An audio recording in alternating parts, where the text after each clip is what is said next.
இறைவன் செயல். நன்றி, வணக்கம். மிதுன ராசி லக்னம். காலப்புருஷனுக்கு 3ஆம் வீடான மிதுனத்தை லக்னமாகவோ இல்லை ராசியாகவோ கொண்ட நேயர்களுக்கான குரு பெயர்ச்சி பலன் இது. மிதுன லக்னக்காரர்களுக்கு இது ஒரு பொன்னான காலகட்டம்னு சொல்லலாம். குரு 2ஆம் வீட்டிற்கு உச்ச வீட்டிற்கு வருகிறார், தனஸ்தானத்திற்கு வர்றாரு. உச்சம் பெற்ற குரு தனஸ்தானத்தில் இருக்கிறது ரொம்பவே நல்லது. பொருளாதார ரீதியாக உங்களுக்கு ரொம்ப மேன்மையை கொடுக்கக்கூடிய காலகட்டம் இது. உச்ச வீட்டில் இருந்து 2ஆம் வீட்டில் இருந்து 6, 8, 10ஆம் பாவத்தை மிதுனத்துக்கு பார்க்கறாரு. அப்போது 6, 8, 10ஆம் பாவங்கள் பலப்படும். ஸோ அதுக்கான இது ஃபேவரபிளாக உங்களுக்கு இருக்குன்னு சொல்லலாம். இந்த காலகட்டம் ரொம்ப ரொம்ப அருமையான, பொருளாதார ரீதியாக மிக மிக அருமையான பொன்னான காலகட்டம்னு சொல்லலாம். ஏன்னா 2ஆம் பாவகம், 6ஆம் பாவகம், 10ஆம் பாவகம் சொல்லக்கூடிய பொருளாதாரத்துக்கான முன்னேற்றத்துக்கு உண்டான பாவகம் இந்த இதை மெயினாக அந்த திரிகோணத்தை சொல்லுவோம். ஸோ 6ங்கிறது கரியர், நம்ம பண்ணுற ஜாபு, அந்த மாதிரி விஷயங்கள். 10ஆம் இடம் அப்படிங்கிறது சொந்த தொழில். அப்போ சொந்த தொழில் பண்ணாலும் ஜெயிப்பீங்க, வேலையில் இருந்தாலும் ஜெயிப்பீங்க. உங்கள் பொருளாதாரம், நீங்கள் சேவிங்ஸ் வைக்கணும் அப்படின்னு நீங்கள் நினச்சிங்க, உங்களோட கையில் பணம் நல்லா ஆட்டோமேட்டிக்காக நல்லா புரளும். தனஸ்தானத்தை உச்சம் பெற்ற குரு உட்காந்துருக்கனால பொருளாதார ரீதியாக உங்களுக்கு ரொட்டேஷனில் மணி இருந்துக்கிட்டே இருக்கும். பொருளாதார ரீதியாக நீங்கள் தொழில் பண்ணாலும் சரி, வேலை பார்த்தாலும் சரி, இந்த வட்டம் உங்களுக்கு ரொம்ப சூப்பராக இருக்கும்னு சொல்லலாம். மொத்தமாக பணபரஸ்தானங்கள் 3மே இந்த வட்டம் ரொம்ப வலுவாக இருக்குது. அப்போது ரொம்ப சூப்பராக இருக்கும். பொருளாதார ரீதியாக ரொம்ப சூப்பராக இருக்கும். சரி, அப்போ குடும்பஸ்தானம் எப்படி இருக்குது, குடும்ப ரீதியாக எப்படி இருக்குது அப்படின்னு பார்க்கும்போது, குழந்தை பாக்கியம், இல்லை திருமணம், அந்த மாதிரி, இல்லை தாய் தந்தைக்கு இந்த மாதிரி நம்ம உறவு சார்ந்த விஷயங்களுக்கு எப்படி இருக்குது அப்படின்னு நம்ம பார்த்தோம்னா, இந்த இந்த குரு பெயர்ச்சி உறவு சார்ந்த விஷயங்களுக்கு கொஞ்சம் டல்லாக தான் இருக்குதுன்னு சொல்லலாம். குடும்பத்தில் கொஞ்சம் குழப்பங்கள் வரலாம்.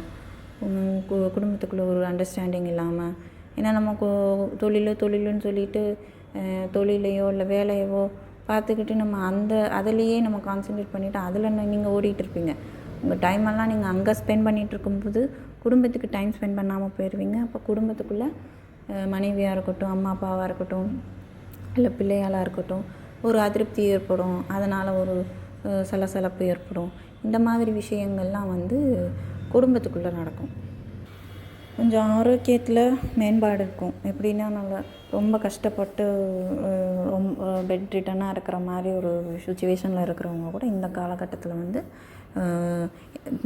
சரியான மருத்துவரை பார்த்து ரெக்கவர் ஆகி வரதுக்குண்டான ஒரு நல்ல காலகட்டமாக இருக்குது.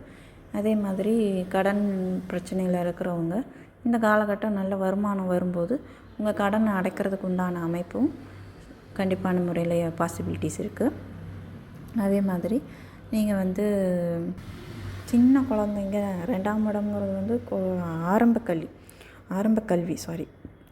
கல்வி இந்த டைமில் ரொம்பவே சூப்பராக இருக்குது. ஏன்னா ஆரம்ப கல்விங்கிற இடத்துல குரு உச்சமாக இருக்கார்.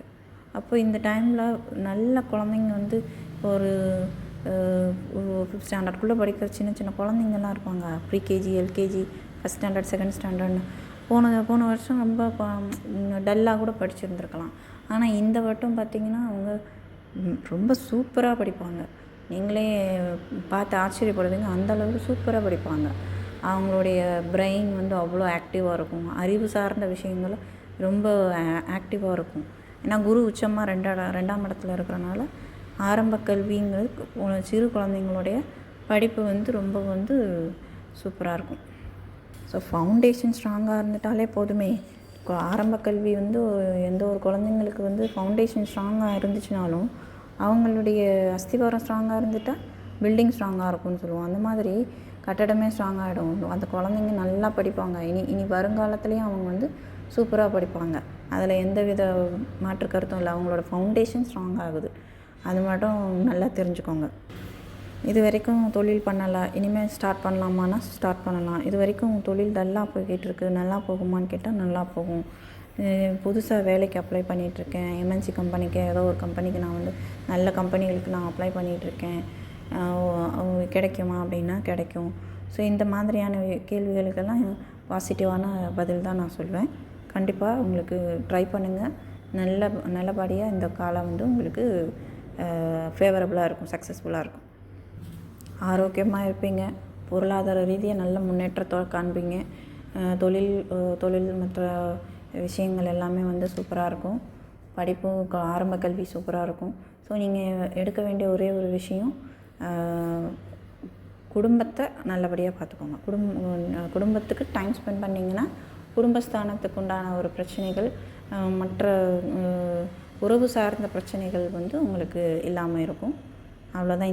இந்த குரு பயிற்சியை பொறுத்தளவுக்கு ஒரு பொன்னான காலம் தான் சொல்வேன்.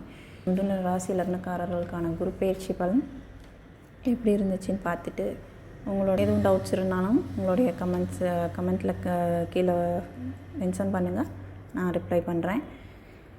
அண்ட் தேங்க்யூ ஃபார் வாட்சிங்.